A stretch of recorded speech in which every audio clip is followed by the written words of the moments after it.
Улсын хамгийн баяжуул том баяжуулах үйлдвэрийн нээлт өнөөдөр боллоо. Дэлхийн аврах том төслийн нэгж тооцогдож байгаа оюу толгой төслийн хүрээнд хөдөр баяжуулах үйлдвэр ашиглалтанд орлоо.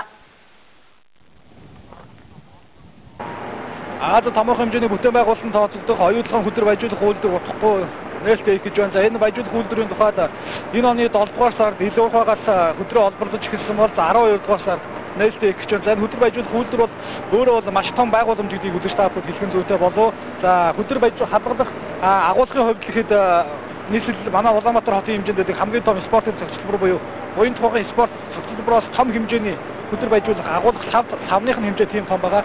Нэгдүгээр хэлбэл энэ бүтээн байгуулалт өөрөө асар том бүтээн байгуулалт болсон гэдгийг хэлхэн зүйтэй. За нээлттэй ажиллагаанд бол засгийн газрын төлөөллөөс гадна олон улсын байгууллагууд элчин сайд гэдэг олон талын төлөөллийнхэн оролцож байна. Ингээд дэлхийн хэмжээний төсөл бол оюу толгой төслийн хөдөр баяжуулахын нээлт удахгүй эхлэх гэж байна.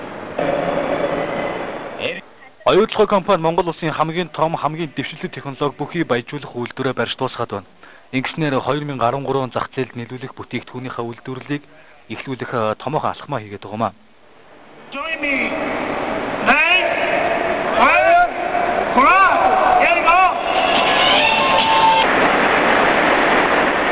Асар богино хугацаанд баяжуулах үйлдвэрийг барьж дуусгасан гэдэг нь анхаарал татаж байна. За энэ үйлдвэрийг хувьд сүүлийн 2 жилийн хугацаанд хятадын мэрэгжилтнүүд барьж байгуулсан. За нэгдсэн үндэсний байгууллагын гишүүн 44 орны 18,000 орчим ажилчид энд ажилласан гэдгээр онцлогтой болж байгаамаа. За оюу толгойн хувьд баяжуулах үйлдвэр ашиглалтанд орсон 2013 оны эхний үйлдвэрлэлд баяжмалаа үйлдвэрлэх боломж бүрдээд байгаа юм. Харин эх жилийн эхний хагас зах зээлд нийлүүлж эхлэхээр төлөвлөд байгаа юм байна. Энэ үйлдвэр бол Монголд байтугай дэлхийд техник технологийн төвчнгээр гайхуулсан сайхан үйлдвэр. Гадаадын компани хүмүүс Эрдэнэт үйлдвэр бичгээд энэ ямар гоё сайхан үйлдвэр гэж ярьдаг. Тэгэхээр энэ үйлдвэр бол Эрдэнэт үйлдвэртэй харьцуулах юм бол техник технологийн төвчин одоо 30 жилийн өмнөх юмтайгаа харьцуулахад бол та нар өөрсдөө ойлгож байгаа. Энэ бол арай өөр төвшингийн, арай өөр одоо үйлдвэр болсон байгааг би мэрэгжлийн хүний нүдээр харж байна. Монгол улс төслийн баяжмал үйлдвэрлэдэг орнуудын дотор эхний 15-д орж ирсэн. Ийм л асуудал болсон. Тэгээд өвдөцөөс өвдүүлсэн асар их баялаг, асар баталгаа, тэгээд дэлхийн нэртэй компани санхүүжилт босгох чадвар, менежментийн үр дүнд ингээд Монгол улс шинэ зуунд шинэ сайхан одоо үйлдвэртэй болж байна. Тэгээд ард түмэндээ, олон түмэндээ бас энэ засааны ажлаа сайн сайхныг үзүүлж хэлж байна.